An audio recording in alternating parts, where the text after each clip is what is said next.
Hi, I'm Mark and welcome back to Move365. We're going to talk about a topic which is close to everybody's heart. Nobody really believes that they've got good posture, not back-pained patients anyway, that come to the clinic and seek advice about how to become more comfortable. Most people are pretty hard on themselves when it comes to posture, and most people are confused about a number of key issues. What is good posture? Well, in a nutshell, if I take this stick and I place it on my back, I've got this thing in contact with me in 3 points: the back of my head, which leaves a little hollow shape here, what we call a lordosis. It touches the mid part of my back in a part of my spine that curves in the opposite direction, called a kyphosis. And then I have another little hollow shape here in my lower back, another lordosis, before the stick touches my sacrum, just above my tailbone. And that is a normal set of curves. Hollow here, rounded forward in the middle, hollow here in the lower back. A lot of people are confused about how much hollow should they have, and people worry that they have too much. Most people think they've got too much hollow, and what they are almost consciously trying to do at times is to tuck under, to pull their pelvis under, to flatten the curve here. I think that that's probably not the correct thing to do in most cases. We are all anatomically unique in terms of our genetic makeup, and how much curve I have in my lower back is not necessarily the amount of curve that you're going to have in yours. Having the flexibility in our anatomy to achieve this neutral position, I would say, is useful. The reason being that it really demonstrates that I can stack my spinal bones, my vertebra, one on top of the other, in such a way that my spine behaves like a coiled spring. It's probably the most efficient way, least stressful way to bear weight through the spinal structures. That's joints and discs and the bones themselves. So neutral spine is, in my opinion, something to strive for. If you're a little stiff, and typically that will happen in the mid part of your spine, working on techniques to create better flexibility in that chest area of your back, of your spine, that is generally helpful. More mobility in the lower back. Again, people who have pain, in my experience, most of the time they don't need more mobility in that area. What they lack is stability and stamina in those muscles that provide stability, and I suppose you could use the word stiffness in the lower back. The lower back is the base of a column. We want the base of our column to be stable. That's why electricity pylons are wider at the bottom. That's why yacht masts are wider and chunkier at the bottom. And our spine is the same. It's broader at the bottom. In the vertebrae themselves, they're bigger, chunkier vertebrae, designed for bearing load. Your pelvis is a broad structure with the sacrum in the middle that's angled in such a way that it acts as a keystone to create almost like a sort of locking of your spine into and on top of the pelvic bones. Very little movement that occurs in those pelvic joints, the sacroiliac joints, only about sort of 4 or 5 degrees in either direction, just to help us as we walk.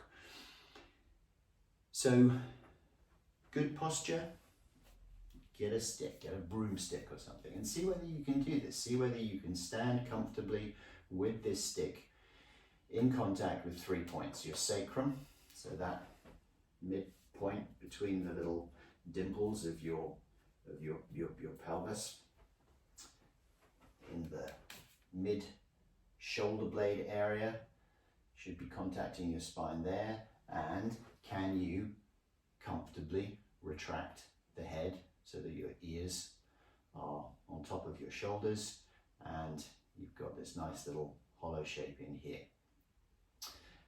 Then, from a standing perspective, we want to be thinking about where our body weight is and how that affects our muscle tone and whether or not that impacts our comfort. So think about your weight distribution through your feet. Are you gripping your toes and stopping yourself falling forwards? Are you hanging in your heels and then does your posture collapse on top of that?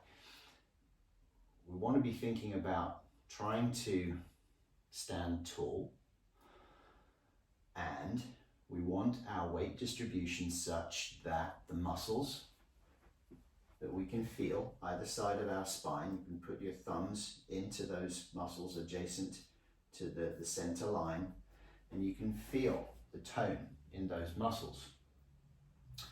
And you can, in conjunction with how much pain or otherwise you might be feeling, you can monitor the tone of those muscles as you rock backwards or forwards. And as I rock forwards onto my toes, I can feel those muscles begin to contract, to tighten up. I can feel them pushing against my thumbs. And as I come backwards, they switch off again and they get a little bit softer, more relaxed. So I would say that for me, that is a better place for me to stand, with those muscles in a more relaxed state. I can change my head position. I can poke my head forward. I can feel those muscles switching on again. So I want to bring my head back a little to a point where I feel them going a little softer and a little bit more relaxed, doing less work. And I can modify that position both in terms of what those muscles feel like in terms of their relative tension or softness, and I can match that, marry that with how much pain I'm in, or how comfortable or otherwise it might be to be in any of those positions. So you can play with your standing posture and assess it in those ways. And learn, if you feel like when you rock back a little bit off your toes and move your head forward or backward, that actually this is your comfortable place, then it doesn't really matter whether somebody says to you, oh, you're too hollow or you're too flat.